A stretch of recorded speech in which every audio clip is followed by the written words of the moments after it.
Okay. Well, over here as well as in Santa Fe and Albuquerque and all those places, I don't know, I think it's the feeling of a very few people, not the majority.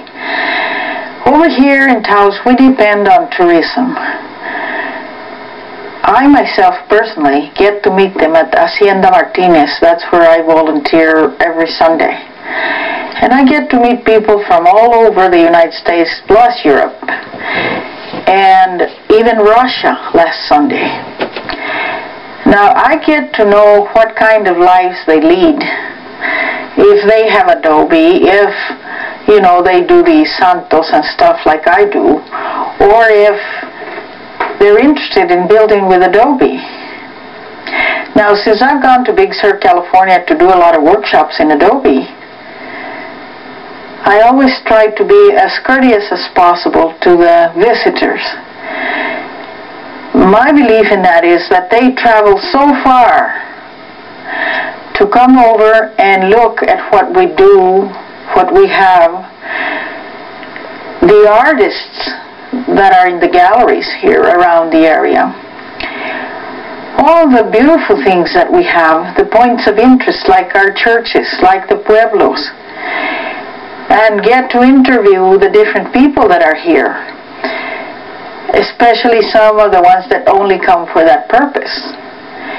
I myself feel honored by people coming into my area, and there's a whole bunch of people that share my same beliefs, but there are just a few that think that one day we're going to be overrun, that Taos is going to become like Santa Fe, that this, but individually I don't think will ever change. This is me, and I've been all over. I'm still the same person I was in 1938 when I did my first fireplace. I'm still trying to be friendly to people, and not merely friendly, but welcoming into the area. There's a lot of people that have moved here because of me. I've gone to Dallas, I've gone to Florida, I've gone to different places. And I've talked so much about my beautiful state that they say, well, we'll see, we'll go someday, you know, there. Since I was in 81 at the Smithsonian, I gave a lot of people my phone number and address and everything.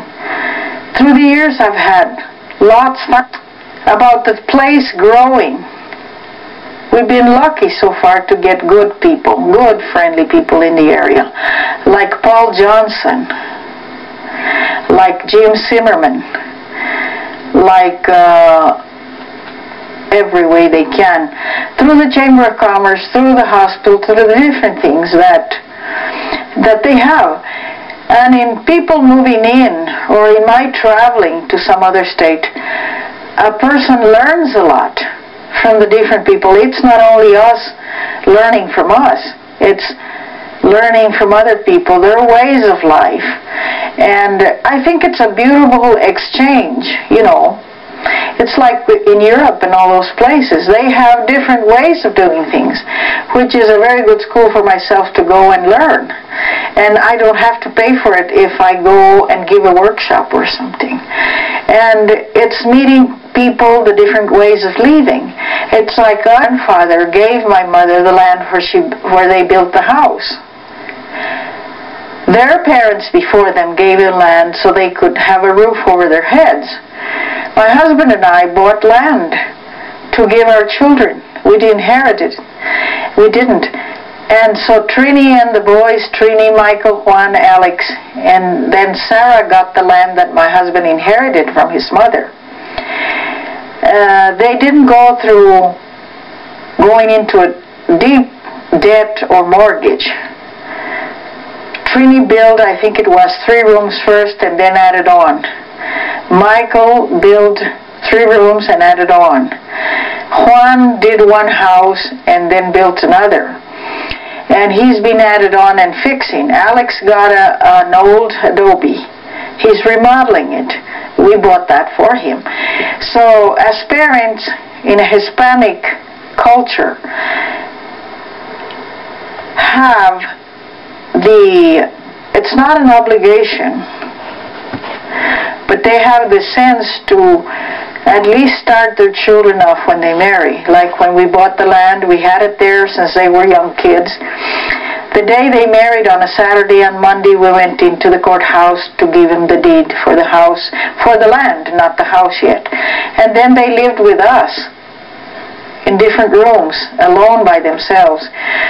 So where they would get the initiative to start saving and build their house. Juan already had his house. And the beauty of it is, years ago you could go into the mountain and get the